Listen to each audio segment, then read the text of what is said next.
I'm astrologer and life coach Penny Dix.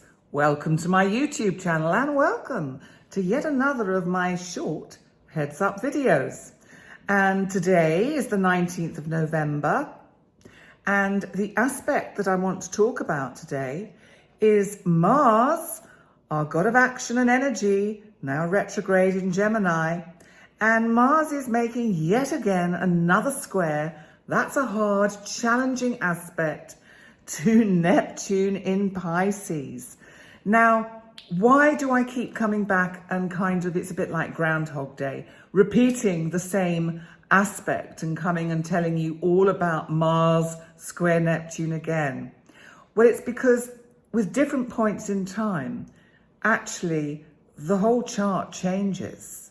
So it may be that same particular aspect, but everything else in the chart has shifted or changed. So each time we get this particular aspect, which we're getting whilst Mars goes retrograde in Gemini, and there will be yet another go of Mars square Neptune when Mars finally turns direct next January. So we will get another Mars square Neptune in the beginning of next year, probably not till February, I should think it will be.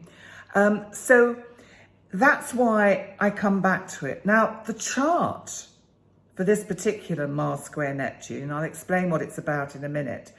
This is really quite interesting because we have an ascendant on this chart of Taurus. Now, remember, Taurus is about money, amongst other things. Excuse me. And Uranus is on the ascendant of this chart. So I think around today, the 19th of November, we're going to see a little bit of unsteadiness again in these markets. They're going up, down, left, right, but certainly some instability. What's the relevance of Mars? Well, Mars is in the second house of this chart, which is, of course, the house that is all about money and economy, amongst other things. Mars is retrograde.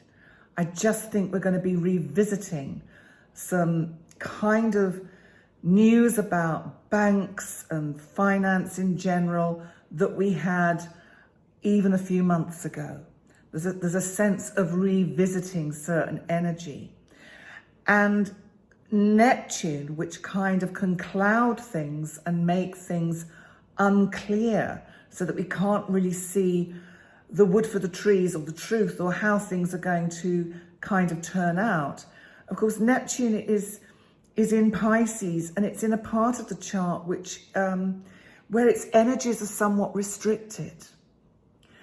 This is not a time for, if you're financial whiz kids out there, this is not a time for clever speculation. I don't even think hedge funders are going to find it very easy with this kind of energy around. It's a time to really hold a steady course through what again seems to be uncertain times in the world economy, let alone individual countries. And obviously when I'm recording this, I'm actually recording this on the 5th of November, when many years ago, Guy Fawkes tried to blow up the Houses of Parliament in the United Kingdom. He failed. I think sometimes people wish he'd succeeded. But anyway, I'm talking about the 19th of November, so I'm recording this well in advance. So I have no idea what is going to unfold in the interim period before this comes out. But what I can do is read the chart that's in front of me. And it's an interesting chart because the midheaven of this chart, which is the kind of the destiny of the planet at the moment, for example, is Capricorn. And it's a little bit like it's just hard work.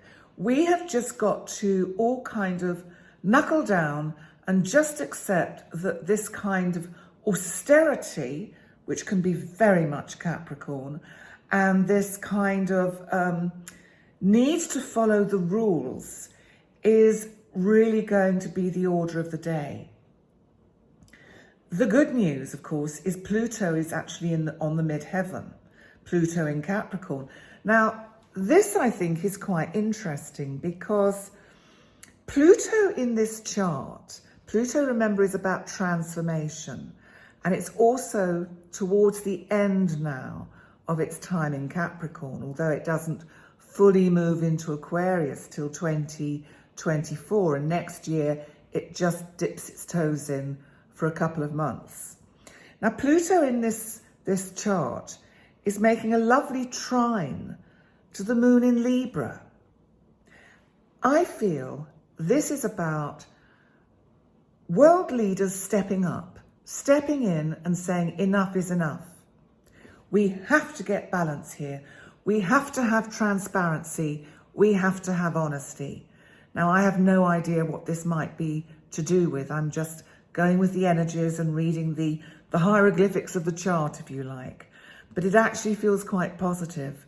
And it feels that ultimately we do get back in balance. But we have to, it's like we have to stop being self-serving, if that makes sense, and we have to serve each other. We have to come together collectively and take it easy and abide by the rules. I think if we can all find some kind of, it's almost like spiritual discipline, that this would, it just feels that everything over the last few weeks, potentially, bearing in mind I'm recording this on the 5th, has got a little bit kind of out of control. And that's because of Uranus and that full moon that we had on the 8th of November. It's all became a little bit lawless. And I feel that this particular Mars Square Neptune is just setting the tone, setting the scene, especially with that Pluto on the midheaven, saying we need to actually take stock.